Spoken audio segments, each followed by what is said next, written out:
আজি আমি ডিসকাস কৰিম ভগ্নাংশৰ সৰু ডাঙৰ নিৰ্ণয়। দুটা বা তিনটা ভগ্নাংশৰ ভিতৰত কোনটো ভগ্নাংশ ডাঙৰ হ'ব আমি কেনেকৈ উলিয়াম তাৰ বিষয়ে আজি আমি ডিসকাস কৰিম। ইয়াত মই দুটা ভগ্নাংশ লৈছো, এটা হ'ল 7/5 আৰু এটা হ'ল 7/3। 7/5 আৰু 7/3ৰ ভিতৰত 7/5টো 7/3তকৈ ডাঙৰ হ'ব। ইয়াৰ কাৰণটো হ'ল যে যদিহে ভগ্নাংশ দুটা সদৃশ হয় আমি তেতিয়া ভগ্নাংশ দুটাৰ ওপৰত থকা লবকেইটা চাব লাগিব। এতিয়া 7/5ৰ লব হ'ল 5 আৰু 7/3ৰ লব হ'ল 3।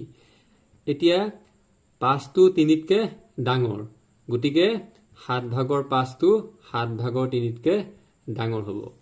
ঠিক সেইদৰে 12/7 আৰু 12/5 এই দুটা ভগ্নাংশলৈ যদি আমি চাওঁ তেতিয়া আমি দেখা পাম যে 12/7 আৰু 12/5 ভগ্নাংশ দুটা সদৃশ, আৰু সদৃশ হ'ল আমি কি কৰিম, ভগ্নাংশ দুটাৰ ওপৰত থকা লবকেইটালৈ লক্ষ্য কৰিম।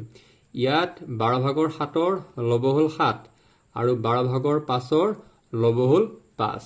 এতিয়া 7টো 5তকৈ ডাঙৰ, গতিকে কি হ'ব, 12/7 ভগ্নাংশটো 12/5তকৈ ডাঙৰ হ'ব। এতিয়া ইয়াৰ পিছত অসদৃশ ভগ্নাংশৰ ক্ষেত্ৰত আমি ডাঙৰ সৰু কেনেকৈ উলিয়াম। আগতে আমি আলোচনা কৰিছিলোঁ সদৃশ ভগ্নাংশৰ ক্ষেত্ৰত ডাঙৰ সৰু কেনেকৈ উলিয়ায়, আৰু যদিহে ভগ্নাংশ দুটা অসদৃশ হয় আমি কেনেকৈ ডাঙৰ সৰু উলিয়াম তাৰ বিষয়ে আলোচনা কৰিম। এতিয়া ইয়াত দুটা ভগ্নাংশ দিয়া আছে, 5/3 আৰু 3/2।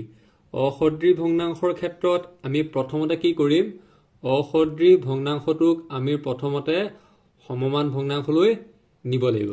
আমি প্ৰথমতে কি কৰিম, অসদৃশ ভগ্নাংশকেইটাক আমি প্ৰথমতে সমমান ভগ্নাংশত প্ৰকাশ কৰিব লাগিব। অসদৃশ ভগ্নাংশক আমি প্ৰথমতে সমমান ভগ্নাংশত প্ৰকাশ কৰিব লাগিব। আমি কেনেকৈ প্ৰকাশ কৰিম, ইয়াত প্ৰথমতে দিয়া আছিলে 5/3। আমি প্ৰথমতে ইয়াত থকা ভগ্নাংশ কেইটাৰ হৰকেইটাৰ লসাগু উলিয়াম। 5 আৰু 3ৰ লসাগু হ'ল 15। 5 আৰু 3ৰ লসাগু হ'ল 15। আমি 15টো ইয়াত এনেকৈ পাতি লৈছোঁ। এতিয়া 5ৰ লগত কি সংখ্যা পূৰণ কৰিলে 15 হ'ব, আমি কি পূৰণ কৰিম, 3। 5 3 গুণ 15। এতিয়া আমি তলত যিটো সংখ্যা পূৰণ কৰিলোঁ এই ওপৰতো একেটা সংখ্যা পূৰণ কৰিম। তলত 3 পূৰণ কৰিলোঁ, গতিকে ওপৰতো 3 পূৰণ কৰিম। এতিয়া কিমান হ'ব, 5 3 গুণ 15, 3 3 গুণ 9। এতিয়া তাৰ পিছৰ ভগ্নাংশটোৰ ক্ষেত্ৰতো একেটাই হ'ব। ইয়াৰ পিছৰটো আছিলে 3/2। এতিয়া 3/2ৰ ক্ষেত্ৰত কি হ'ব, এতিয়া লসাগু আছিলে 15। এতিয়া 3ৰ লগত আমি কি পূৰণ কৰিম, 5 পূৰণ কৰিম। 3 5 গুণ 15। ঠিক সেইদৰে আমি 2ৰ লগত 5 পূৰণ কৰিম। কিমান হ'ব, 3 5 গুণ 15, 2 5 গুণ 10। এতিয়া কিমান হ'ল, 15/9 আৰু কিমান হ'ল, 15/10 হ'ল। এতিয়া 15/9 আৰু 15/10 এইকেইটা হ'ল এতিয়া সদৃশ ভগ্নাংশ। এইকেইটা হ'ল সদৃশ ভগ্নাংশ। এতিয়া মই আগতে কৈছিলোঁ যে যদিহে ভগ্নাংশ দুটা সদৃশ হয় আমি প্ৰথমতে কি চাম, ওপৰত থকা লবকেইটা চাম। এতিয়া 15/9ৰ লব হ'ল 9 আৰু 15/10ৰ লব হ'ল 10। এতিয়া 10টো হ'ল ডাঙৰ আৰু 9টো হ'ল সৰু, গতিকে কি হ'ব, এতেকে কি হ'ব, 3/2 ভগ্নাংশটো 5/3তকৈ ডাঙৰ হ'ব। এতিয়া ইয়াৰ পিছত তিনিটা ভগ্নাংশৰ ক্ষেত্ৰতো কথা একেটাই হ'ব। 3/1, 5/2 আৰু 15/4। এই তিনিটা ভগ্নাংশৰ ভিতৰত কোনটো ভগ্নাংশ ডাঙৰ আমি সেইটো উলিয়াব লাগে। এতিয়া এইকেইটা হ'ল অসদৃশ ভগ্নাংশ, এইকেইটা হ'ব অসদৃশ ভগ্নাংশ। এতিয়া অসদৃশ ভগ্নাংশৰ ক্ষেত্ৰত এতিয়া নিয়মটো আছিলে কি, যে অসদৃশ ভগ্নাংশকেইটাক আমি প্ৰথমতে সমমান ভগ্নাংশলৈ নিব লাগিব।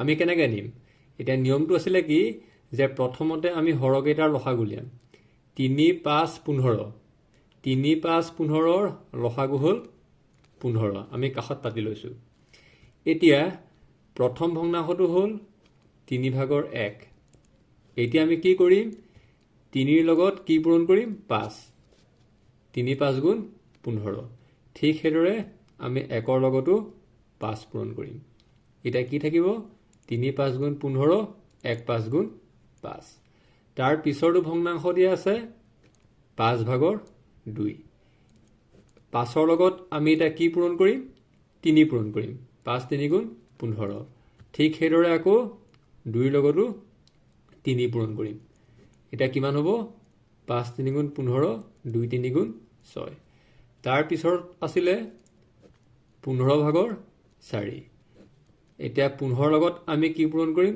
1 পূৰণ কৰিম 15 গুণ 15 ঠিক হেদৰে এটা 4ৰ লগত 1 পূৰণ কৰিম মানে তলত যিটো সংখ্যা পূৰণ কৰা হয় ওপৰতো একেটা সংখ্যাই পূৰণ কৰিব লাগিব এটা কিমান হ'ব 15 গুণ 15 4 গুণ 4 এতিয়া এই আটাইকেইটা ভগ্নাংশৰ হৰকেইটা একে হ'ল 15 15 15 অৰ্থাৎ এইকেইটা হ'ল সদৃশ ভগ্নাংশ এতিয়া সদৃশ ভগ্নাংশৰ ক্ষেত্ৰত কি আছিলে যে যদি হৰকেইটা একে হয় তেতিয়া আমি ওপৰত থকা লবকেইটা চাব লাগিব এতিয়া ইয়াত লব কি হ'ল 5 6 4 এতিয়া ইয়াত আটাইতকৈ ডাঙৰ হ'ব কোনটো 15/6টো অৰ্থাৎ 5/2টো আটাইতকৈ ডাঙৰ হ'ব অৰ্থাৎ কি হ'ব যে 5/2 গ্ৰেটাৰ দেন এইটো কাটকে ডাঙৰ হ'ব 3/1তকৈ আৰু 3/1টো কাটকৈ ডাঙৰ হ'ব